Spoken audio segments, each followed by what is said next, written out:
दो माताओं से आधा आधा पैदा हुआ था जरासंध। जानिए जरासंध से जुड़ी कुछ रोचक बातें। महर्षि वेदव्यास द्वारा रचित महाभारत ग्रंथ में अनेक महारथी व बलशाली राजाओं का वर्णन है। ऐसा ही एक महारथी राजा था जरासंध। उसके जन्म व मृत्यु की कथा भी बहुत ही रोचक है। जरासंध मगध वर्तमान बिहार का राजा था। वह अन्य राजाओं को हराकर अपने पहाड़ी किले में बंदी बना लेता था। जरासंध बहुत ही क्रूर था। वह बंदी राजाओं का वध कर चक्रवर्ती राजा बनना चाहता था। भीम ने 13 दिन तक कुश्ती लड़ने के बाद जरासंध को पराजित कर उसका वध किया था। कंस का ससुर था जरासंध। जरासंध मथुरा के राजा कंस का ससुर एवं परम मित्र था। उसकी दोनों पुत्रियों आस्ती एवं प्राप्ति का विवाह कंस से हुआ था। श्री कृष्ण से कंस वध का प्रतिशोध लेने के लिए उसने 17 बार मथुरा पर चढ़ाई की, लेकिन हर बार उसे असफल होना पड़ा। जरासंध के भय से अनेक राजा अपने राज्य को छोड़कर भाग गए थे। शिशुपाल जरासंध का सेनापति था। जरासंध भगवान शंकर का परम भक्त था। उसने अपने पराक्रम से 86 राजाओं को बंदी बना लिया था। बंदी राजाओं को उसने पहाड़ी किले में कैद कर लिया था। जरासंध 100 को बंदी बनाकर उनकी बलि देना चाहता था, जिससे कि वह चक्रवर्ती सम्राट बन सके। ऐसे हुआ था जरासंध का जन्म। मगध देश में बृहद्रथ नाम के राजा थे।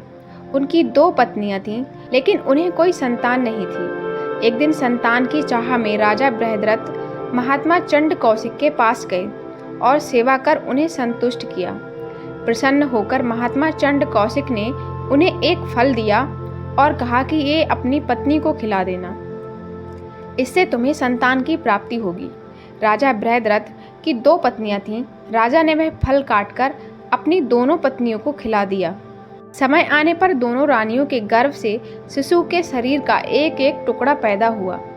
रानियों ने घबराकर शिशु के दोनों जीवित टुकड़ों को बाहर फेंक दिया।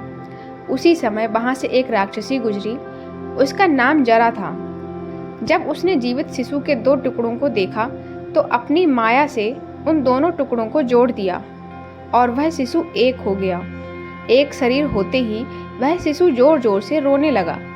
बालक की रोने की आवाज सुनकर दोनों रानियां बाहर निकली और उन्होंने उस बालक को गोद में ले लिया। राजा बृहद्रथ भी वहां आ गए और उन्होंने उस राक्षसी से उसका परिचय पूछा।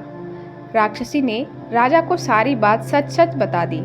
राजा बहुत खुश हुए और उन्होंने उस बालक का नाम जरासंध रख दिया, क्योंकि उसे जरा नाम की राक्षसी ने संधित किया था।